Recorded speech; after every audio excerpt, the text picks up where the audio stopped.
راحت منى الدجال تشتكي له اللي جرالها، فقال لها اللي يجرى ده شيء طبيعي. قالت له ازاي؟ انا اديتك فلوس كتيره قوي. قال لها ايوه بس غيرك دفع اكتر. وبص لها بصه، فهمت ان غيرها دفع علاقه جنسيه، وطبعا هي ما تقدرش تعمل كده. بعد ما نصلي ونصلي على الحبيب النبي، افكركم ان انتوا تعملوا متابعه للقناه واشتراك اللي لسه ما اشتركش، وحركه الاكسبلور اللي هو السهم المعوج يا جماعه، تضغط عليه تعمل نسخ رابط. منى لها صديقه عمر اسمها ليلى، عشره من ساعه ما هم اطفال وهم كبروا مع بعض. كانت ليلى عندها مشاكل مع جوزها، وفجاه عرفت ان هي اتطلقت. فمنى قالت اما اروح ازورها واطمن عليها وواسيها. لما راحت لها ليلى قالت لها انت مالك فيكي ايه؟ مش انت عوايدك اللي انا عارفاها دي؟ قالت لها بصراحه انا بقالي مده جوايا حاجه كده مش قادره اتكلم فيها، وانت كنت مشغوله عندي بمشاكلك. قالت لها خلاص انا فضيت لك، ايه اللي عندك؟ قالت لها انا حاسه ان انا اتاخرت في الحمل وخايفه جوزي فاتحني في الموضوع ده ويكون عندي مشكله. قالت لها ولا عندك حاجه، هقول لك حاجه، تعالي انا فضيت لك خلاص، تعالي نروح لدكتور النساء وهناك هنكشف عليكي ونطمن، ولا في علاج خديه.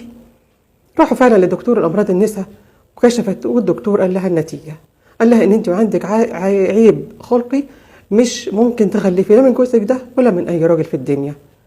طبعا منى جالها صدمه، كانت هتقع من طولها. صاحبتها خدتها في حضنها وقالت لها ولا يهمك يلا بينا. وهم في الطريق قالت لها طيب ما جوزي لو عرف كده ممكن يطلقني او يجوز عليا واحده تانية. قالت لها ولا هيتجوز ولا هيعمل اي حاجه، انا هوديك الشيخ هيعمل له عمل يكرهه في الخلفه ويجيب سيرتها ابدا.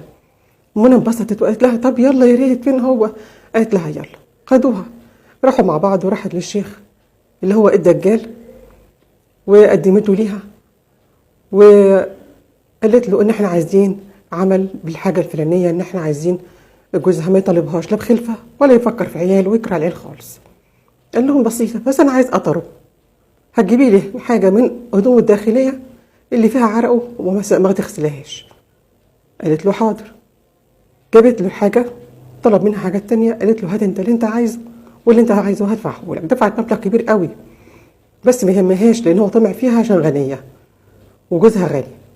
دفعت الفلوس وعمل لها العمل وقال لها تحطيه تحت المرتبه الناحيه اللي جوزك بينام عليها وما تجيش جنبه خالص. العمل ده مكلف لان انا عامله عمل ترابي، ده بيقعد حتى بعد جوزك ما يموت العمل موجود.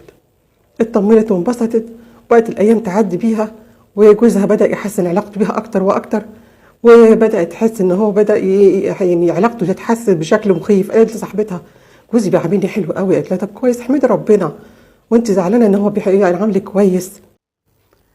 قالت لها احمدي ربنا، ده كمان علاقتك بجوزك اتحسنت، ده الشيخ ده يظهر عليه سر وبتع بجد. منى انبسطت. وفي يوم لقت اختها بتتصل عليها وبتقول لها هو ليلى كانت راكبه مع جوزك رايحين فين؟ انت كنت بعتها مشوار معاه؟ قالت لها لا. قالت لها انا شفته راكب معاها، متاكده انها هي؟ قالت لها ايوه. هتاها عن ليلى. راحت منى الشك دخل في قلبها، راحت على شقه ليلى عشان تسالها، واول ما وصلت العماره لقت عربيه جوزها تحت البيت. سالت البواب قال لها ده عربيه جوز الست الجديد. ده جوزها؟ اه يبقى جوزها. منى بقاش مصدقه، طب اطلع اهجم عليهم، طب هعمل ايه لو لقيتهم كده؟ مشيت في الشارع مش داريه بنفسها، والاخر قالت لما اروح الشيخ اشوف ايه اللي جرى. لما دخلت عند الشيخ وقالت له اللي حصل، قال لها ده شيء طبيعي. قالت له ازاي؟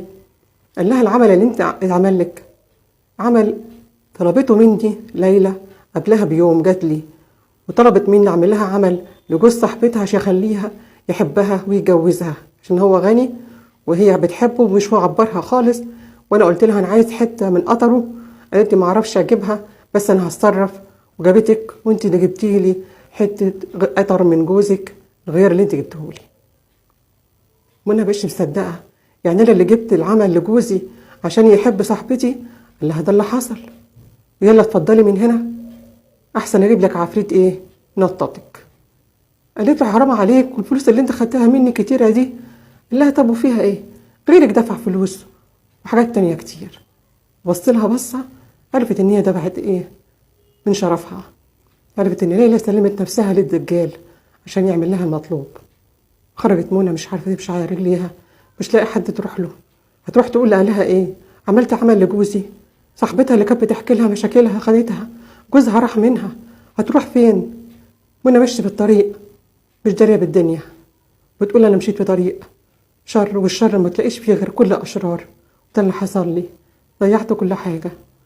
صاحبة عمري استغلتني وضحت بيا، وبايدي سلمتها هدوم جوزي عشان تخليني ادمر علاقتي بيه وتستولى عليه.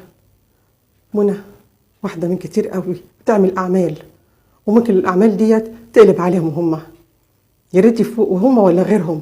العمل عمل ربنا، والمكتوب لك هتشوفيه، ورضا بالمقصود عباده زي ما قالوا لنا كده. وفكركم برضو تعملوا متابعه وحركه الاكسبلور للي ما يعرفهاش. السهم المعوج ده يا جماعه بتعمل ناس خرابط. واقول لكم سلام.